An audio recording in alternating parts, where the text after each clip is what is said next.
Ikhwani, salam alaikum, j'espère que vous allez bien.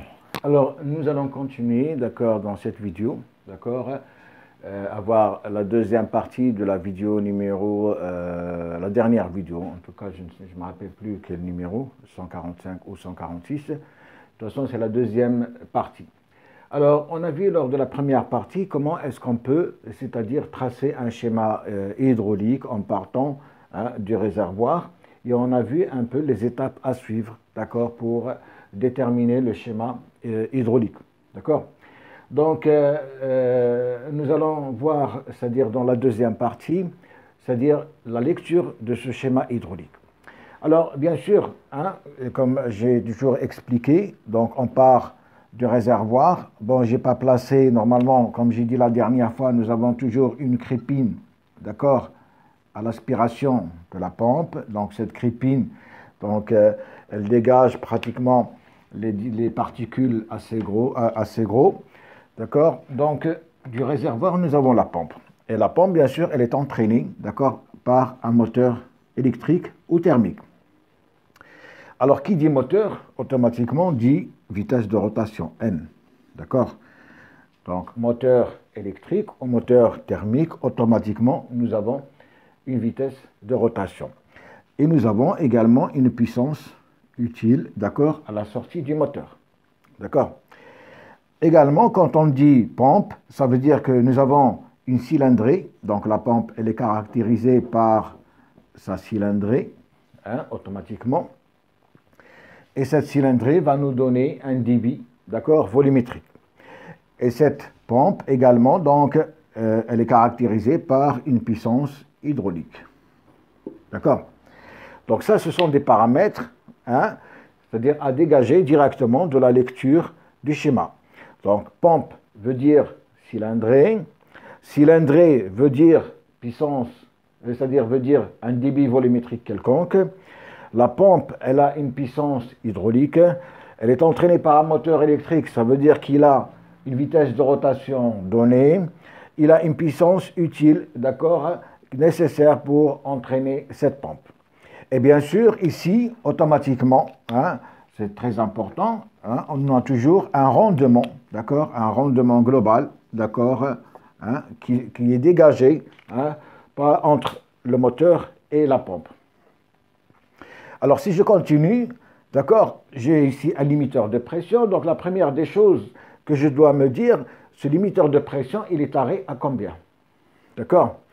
Le tarage du limiteur de pression, donc, il dépend de la charge F.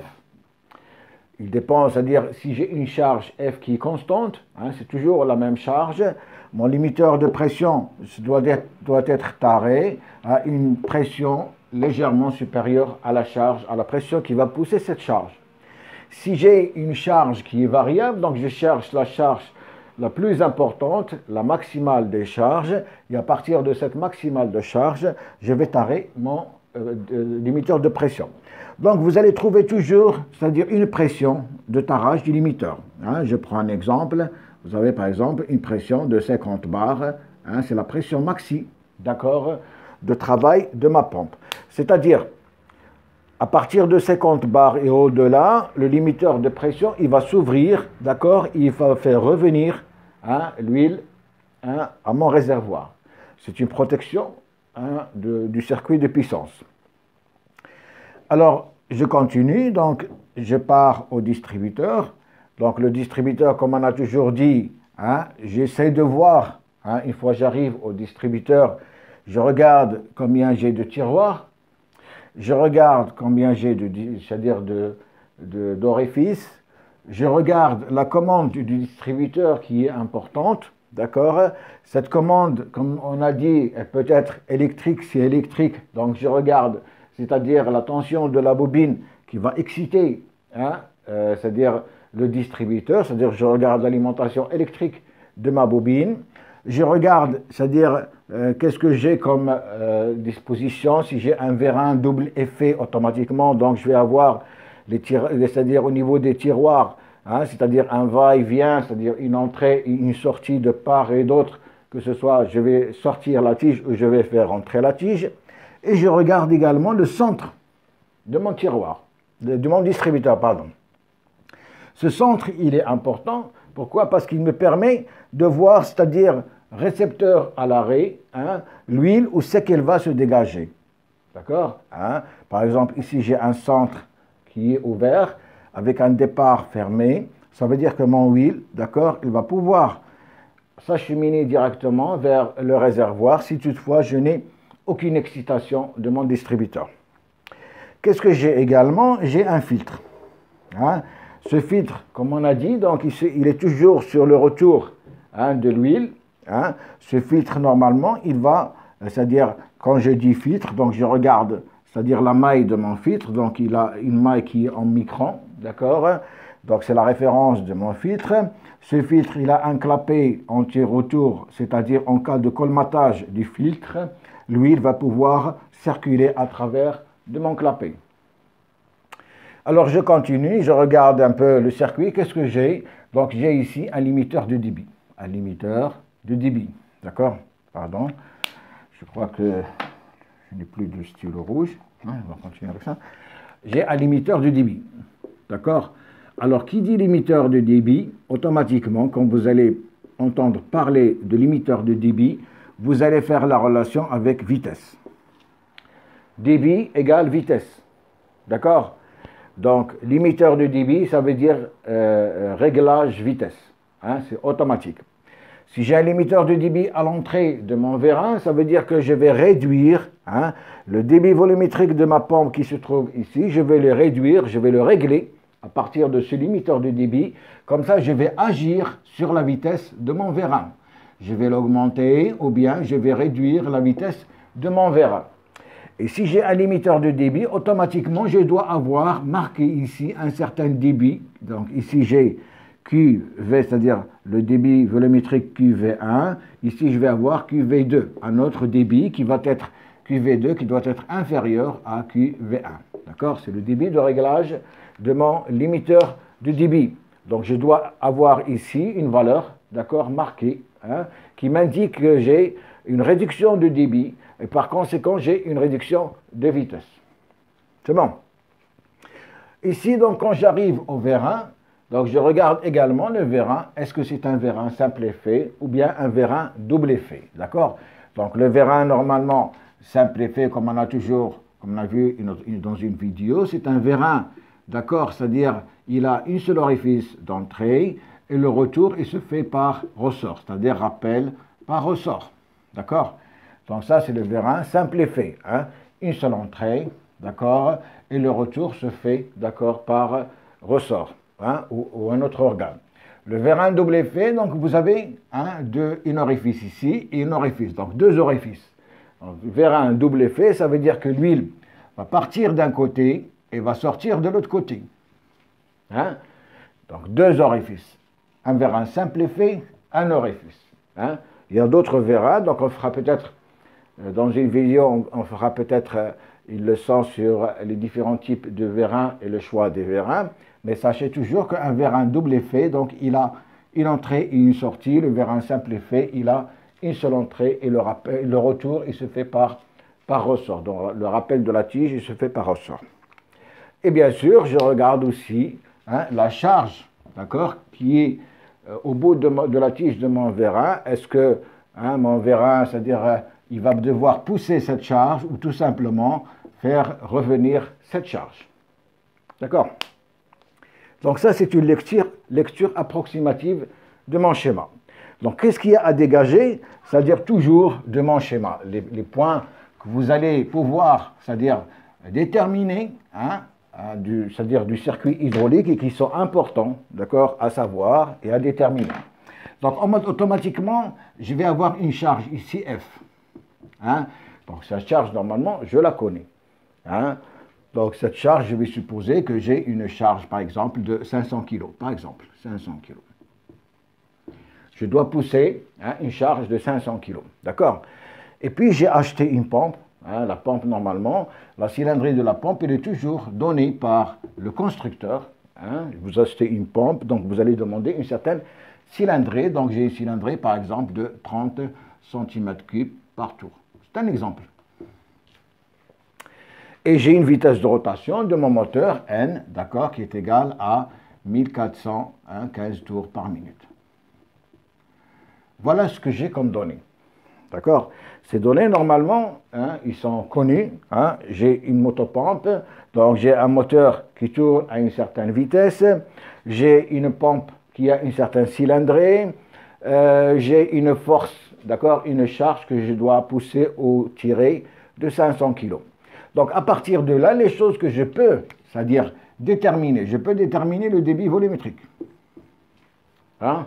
Parce que le débit volumétrique, normalement, il est égal à la cylindrée, d'accord, que multiplie la vitesse de rotation, N sur 1000. D'accord, pour avoir un débit en litres par minute. Donc le 1000 ici, parce que, c'est-à-dire, normalement, le centimètre cube, je passe au décimètre cube, ça veut dire c'est 10 puissance moins 3, et un décimètre cube, normalement, c'est 1 litre. C'est pour ça que j'ai le 1000 ici. D'accord? Donc je peux facilement calculer mon débit volumétrique. Alors si je fais un calcul pour voir juste la pompe, elle va fournir quel débit, donc j'ai ici 30, multiplié par 1415, divisé par 1000, d'accord, et je vais trouver, d'accord, un débit volumétrique égal à 42,45 litres par minute. Donc voilà, mon débit volumétrique, il est égal à 42,45 litres. Alors, déjà, donc ici, ça veut dire que ma pompe, elle a un débit volumétrique, d'accord, c'est-à-dire de 42,45 litres par minute avec sa cylindrée. Et en fonction de ce débit, quelle est la vitesse de mon vérin, d'accord? Normalement, le débit, c'est la vitesse, d'accord, qui multiplie la section. Et la section, puisqu'on a déjà une installation, ça veut dire que je connais S2, la section ici, je connais S1, la section ici, je les connais, d'accord? Donc, le rapport S1 sur S2, il est important. Pourquoi? Parce que si j'ai un rapport de 1,5 par exemple, ça veut dire que si je fais rentrer un débit ici de Q, il va sortir un débit de Q sur 2. Donc le rapport, il est important à connaître. Comme ça, vous allez pouvoir, c'est-à-dire déjà, déterminer le débit d'entrée et le débit de sortie. C'est important à savoir aussi. Donc je vais prendre une section S2.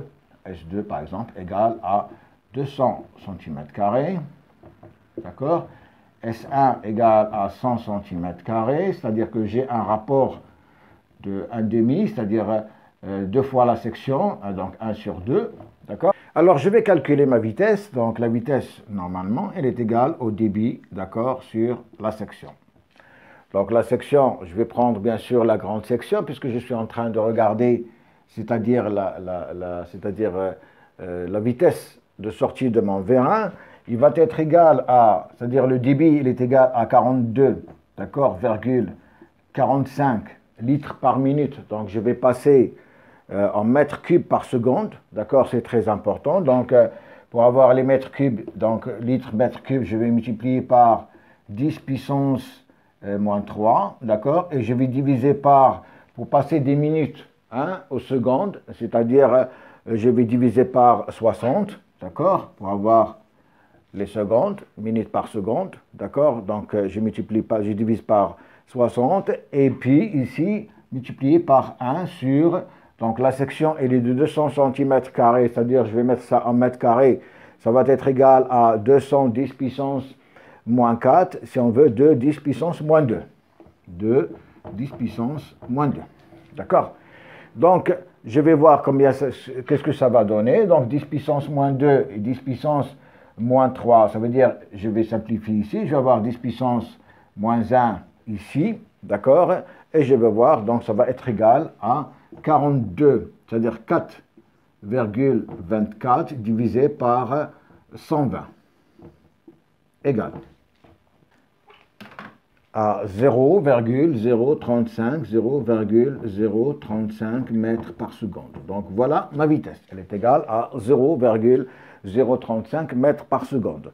Donc je viens de déterminer, c'est-à-dire le débit volumétrique QV, il est égal à 42,45 litres par minute. Je viens de déterminer ma vitesse de sortie du vérin qui est égale à 0,035, d'accord, mètres par seconde. Et bien sûr, ici, cette vitesse, ça veut dire que c'est comme si je n'ai pas de limiteur, hein, de débit. Hein, c'est le débit total qui va partir ici, d'accord. Avec ce débit total, je me retrouve avec, c'est-à-dire une vitesse qui est égale à 0,035. Qu'est-ce que je peux calculer également? Je vais calculer la charge, je vais calculer la pression, d'accord, qui va s'exercer sur mon piston ici. D'accord? Alors cette pression qui s'exerce sur mon piston, normalement la pression, elle est égale à la charge que j'ai F sur S2, hein, puisque c'est la pression qui s'exerce ici. La charge, elle est de 500 kg, ça veut dire donc 5000 newtons, d'accord, divisé par S2, ou bien je vais garder les décanewtons pour avoir déjà directement les barres, c'est-à-dire les décanewtons par centimètre carré. Donc de 500 divisé par 200, c'est la section.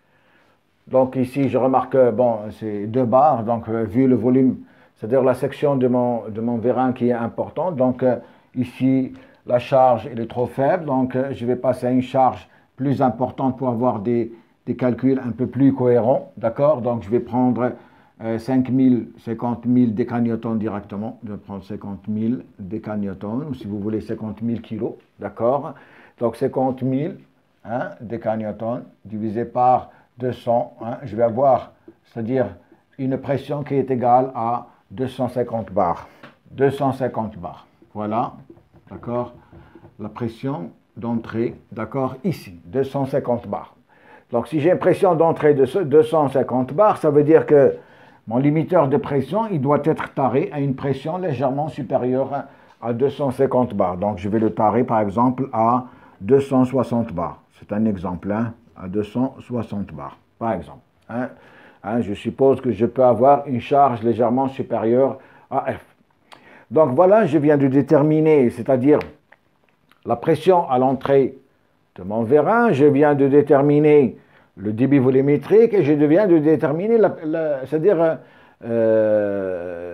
la pression hein, à ce niveau-là. Bien, une fois que j'ai ces valeurs, maintenant c'est à moi de décider. Est-ce que cette vitesse, elle me convient ou bien c'est une vitesse qui est plus importante? Supposons que je me dis que c'est une vitesse qui est plus importante. Ça veut dire que je veux réduire mon débit, hein, le débit qui est là, je veux le réduire à une vitesse moins importante. Alors bien sûr, hein, c'est-à-dire que je vais chercher une autre vitesse, d'accord, qui me correspond. Hein, je vais prendre par exemple, je me dis, je veux tout simplement une vitesse de 0,01. Par exemple, je prends une vitesse V2 dont j'ai besoin de 0,01 mètres par seconde. Donc, supposons que j'ai choisi, par exemple, une vitesse de 0,01 mètres par seconde. Donc, je vais calculer le débit correspondant à cette vitesse. Donc, le débit, normalement, hein, il est égal à la vitesse fois la section, d'accord?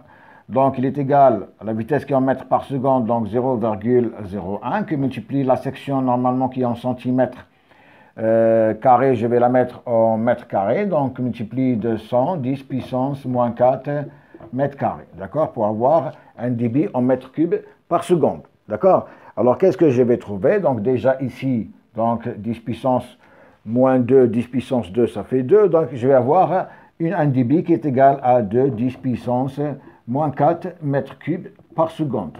D'accord? Alors, ce débit de 10 puissance moins 4 mètres cubes par seconde, si je le mets, c'est-à-dire en litres, ça veut dire que je vais déjà, ici, mètres cubes, ça fait 1000 litres. Hein, donc, j'ai 2, 10 puissance 4, moins 4 qui multiplie 10 puissance 3, d'accord, pour avoir, c'est-à-dire 10 litres, divisé par seconde, par minute, et je vais multiplier par 60, d'accord, pour avoir les minutes. Qu'est-ce que je vais trouver, d'accord? Donc ici 10 puissance moins 4, 10 puissance 3, ça veut dire 10 puissance moins 1, c'est-à-dire 0,2 qui multiplie 60, donc 0,2 qui multiplie 60, ça fait 12 litres, d'accord, par minute. Donc voilà, d'accord, le débit nécessaire hein, pour, c'est-à-dire que mon vérin se déplace avec une vitesse de 0,01 mètres par seconde. D'accord, c'est bon, donc nous avons trouvé un débit qui est égal à 12 litres par minute. Qu'est-ce que ça veut dire? Ça veut dire que je dois régler, c'est-à-dire mon limiteur de débit, hein, je vais le régler à 12 litres par minute. D'accord? Je vais le régler à 12 litres par minute. Qu'est-ce que ça veut dire? Ça veut dire que je vais avoir un excédent d'huile, d'accord, qui va partir au réservoir et ne laisser passer que 12 litres hein, pour alimenter mon vérin, d'accord, pour avoir une vitesse de 0,01, d'accord, que j'ai choisi par la suite. Alors, ça veut dire que j'ai ici 42,45, 42,45 si j'enlève 12 litres, d'accord, je vais avoir, c'est-à-dire un débit de 30,45 litres qui va partir ici. D'accord? Je vais avoir un débit de 31 litres à peu près hein, qui va partir hein, au réservoir et qui va passer par le limiteur de pression. C'est bon. Donc vous voyez, nous avons fait un peu, c'est-à-dire une première approche, d'accord, de tout mon circuit hydraulique, juste en partant, d'accord, de la lecture de mon circuit. Alors, autre chose qui est importante, d'accord, comme j'ai une section, c'est-à-dire qui est égale à 2 fois, c'est-à-dire que j'ai ici 200 et j'ai ici 100, ça veut dire que si j'envoie maintenant 12 litres ici, je vais récupérer, c'est-à-dire à la sortie 6 litres, d'accord, c'est la moitié. Hein, je vais récupérer 6 litres, c'est la moitié.